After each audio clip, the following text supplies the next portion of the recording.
it's a cutting-edge program called Communications Regulation and Resiliency to the staff at Logan. And the officers were blown away by exactly that interaction. They're told, listen, when I say you get 3 chances in the manual or I pepper spray you, which is basically what happens, because that's the response, the legitimate response. What they're taught is something, and believe me, this is kindergarten, they're taught something called here, hold on, elicit, acknowledge the issue the individual is having, and review it, and then move on to solutions. It's called here.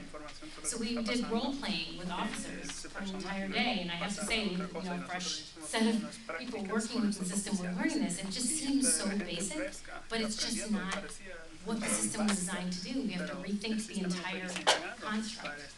I kind of wish that the whole population would get that training. Yeah. Nobody's taught about 9/11. And just to give you an idea of why that kind of training is so important, I saw a video the other day at Logan of a woman who was, at least the mental health people said, they had a crisis.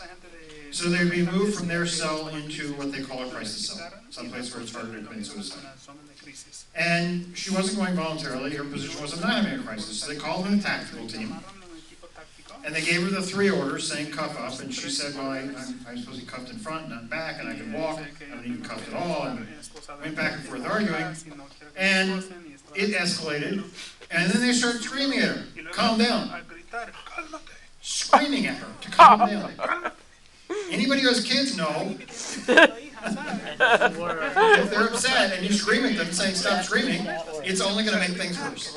And that's exactly what happened. And the next thing happened is pepper spray is out, they rush in the cell with the shields, they smash her to the ground, they handcuff her, and they eventually get her in a crisis cell, by which point, of course, she's actually having a crisis, which she wasn't in the beginning.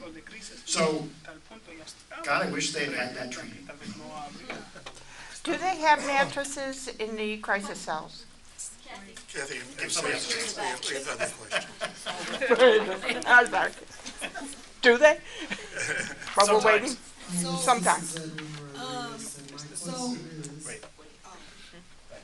I'm sorry. Continue?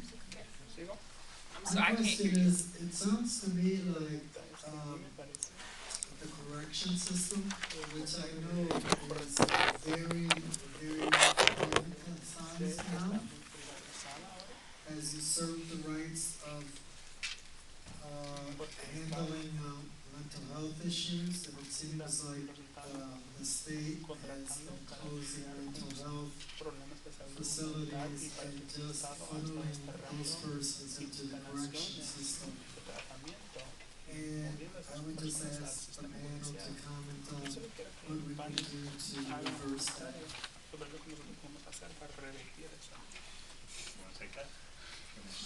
You can start, because I don't know what. All right, so, number one, let me correct the statement a little bit. Private prisons in Illinois are illegal.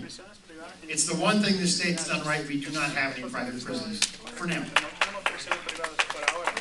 Verna doesn't talk to But Trump that either. does not mean that nothing in prison is privatized. Because healthcare is privatized. Right. All those doctors I'm talking about, they all work for a private company. There are lots and lots of people making lots and lots of money out of the prison system.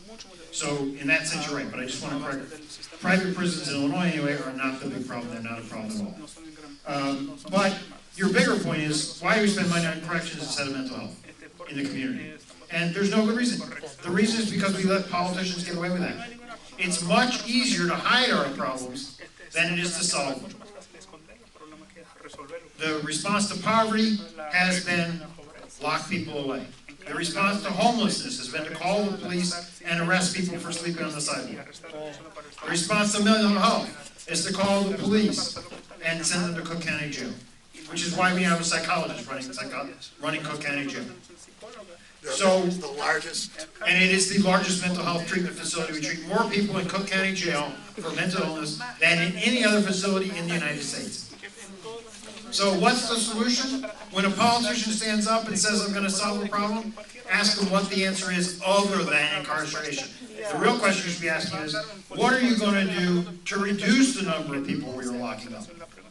And not let them get away with simplistic answer that I'm making the world better by locking more people up. We see this right now in the city of Chicago, where politicians are saying we need more mandatory sentences for gun laws in order to prevent violence. Don't let them get away with that. We already lock up 80 to 90% of the young black men in those neighborhoods, and it hasn't solved the problem. Is it 95% that's going to solve the problem? Are we going to do what John Cass says and build a wall around those communities so we don't have to bother to move them at all? We just move the prison to them? That's where we're headed. So don't let politicians get away with the idea that somehow incarceration is a solution to any problem. It's not.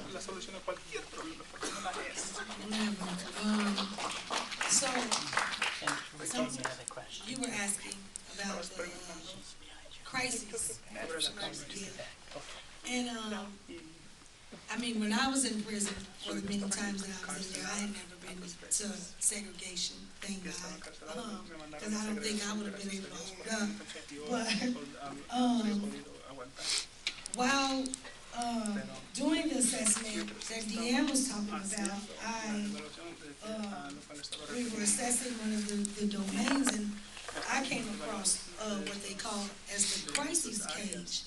And I went into a crisis myself, just seeing the cage. And the cage stood taller than me, 4 sides, gated with a chair in the inside, and it's a cage. I mean, literally, I mean, it's like for an animal, you know. And They give you a chair? it was a chair in the inside. I don't know what the chair was for, but my first response was, "Oh my God, what is this?" You know, and just to tell you as to how they think of us, I'm speaking from a perspective of being incarcerated, these women are dangerous. Yeah. They have weapons. I mean, when I was incarcerated, I mean, I've seen some things happen, but for the most part, they weren't that dangerous. And when you're in a crisis, if you put a person in a cage, I mean, I was like, the woman can hit her head against the bars, there's no padding, what is going on? You know, and you know, when he found out that I had been incarcerated, he just blew his top. So that was the most fun part of the day. Can I answer that just really quick? So a lot of times because I'm only speaking from a woman's perspective, a lot of times in prison our responses to each other when we're in crisis tend to get policed and criminalized. Like, for example, if somebody loses a family member, a child, a parent, and I'm talking to my roommate or my friend, and this is what happens to me, and I'm all messed up, and my friend goes to hug me for comfort and solidarity, that's a ticket. Like, our natural response to being, our natural response is, because we are a community, right? And our natural response is to try to care for each other. That gets policed and criminalized when you're in the criminal justice system. Like, just to hug someone, right? So if your only response to crises and trauma is to punish every response to it, not even the person who's been traumatized. Like, I lost my dad about 3 weeks before I was released. And my friend, who's one of my closest friends who is still in prison right now, went to hug me, and one CO took both of our IDs to write an inmate, we call them tickets, they're inmate disciplinary reports. Both of us were about to get a ticket, just because she went to hug me. She was like, "Oh, I'm so sorry about your dad," and went to hug me. And the CO was like, "Hey, y'all know you can't be doing that stuff. Like, everything is punitive, and it doesn't have to be that way. You know, if it was an impossibility to change things, we wouldn't be having this conversation. So therefore, it's not impossible, because we are all here, and this fundamentally creates change." I know that there was someone back here who had a question somewhere. And I think there's somebody back there, way in the back. Yes. Hi, I'd like to recognize both speakers, and I'm sorry, I can't hear you. should I speak louder?